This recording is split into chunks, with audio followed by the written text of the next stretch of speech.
Well, it's one of the most costly issues that can develop after water damage, mold, and it's not always easy to spot. With Mold Awareness Month just a couple weeks away, Alan Ruhf, owner of United Water Restoration Group of East Grand Rapids, joins us now to talk about how to protect your home. So first, tell us a little bit about when mold starts to develop. So usually it's going to start off within the first 24 to 48 hours. So if the water itself is not properly addressed quickly, then it will inevitably start to grow. And many people assume, mold is easy to spot, but talk about those hidden places where mold can grow. Yeah, as we have with new homes, they're getting more and more airtight. And so microbial growth will be in places you won't even see.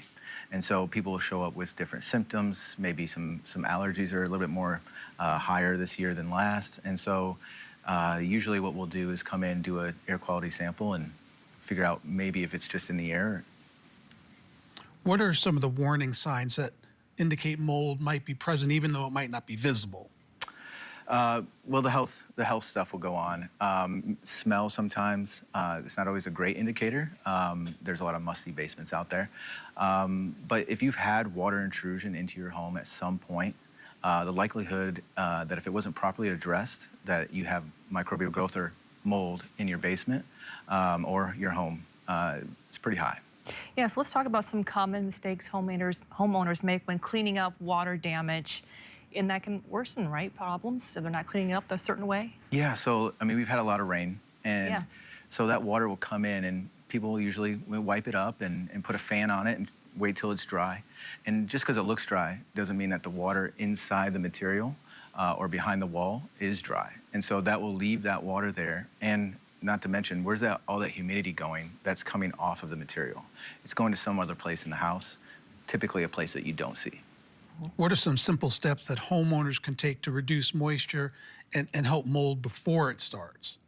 Yeah, so if you do start to see water and you don't know where it's coming from, obviously you can give us a call. We'll kind of help locate it and see if it's an issue that is with the home or just a symptom of a leaking fridge. But typically, a dehumidifier, obviously, that's the number one thing. Some antimicrobial. People typically like to use bleach and things like that. That's not going to necessarily get rid of the mold. And we were talking earlier, you guys are kind of staying steady right now, right?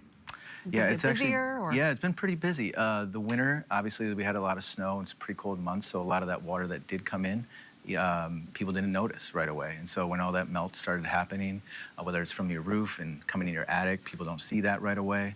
Or if it's in your basement, people start doing the spring cleaning. They'll start seeing something down there that they don't want in their house and have us come out and take a look. So yeah, we've been pretty steady since the spring, and remarkably during the summer months as well, just people starting to find it more and more. I'm curious, how often you see issues in apartments as opposed to homes? Well, so apartments, obviously, they're renting, so they're not necessarily getting into the nitty-gritty, but we have been seeing that as well. So obviously it depends on where your apartment is, if it's close to some water, things like that, bottom level versus top level. Typically apartments are taking care of their roofs, but something might come in and the person renting might not even care. So typically that water will evaporate, go into the house, and create mold problems later on.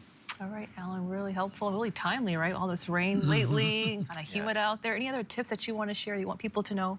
The number one thing I would say is if you do see something physically on your wall or on your floor that is microbial growth or it looks like microbial growth, don't just wipe it down. It actually spreads it.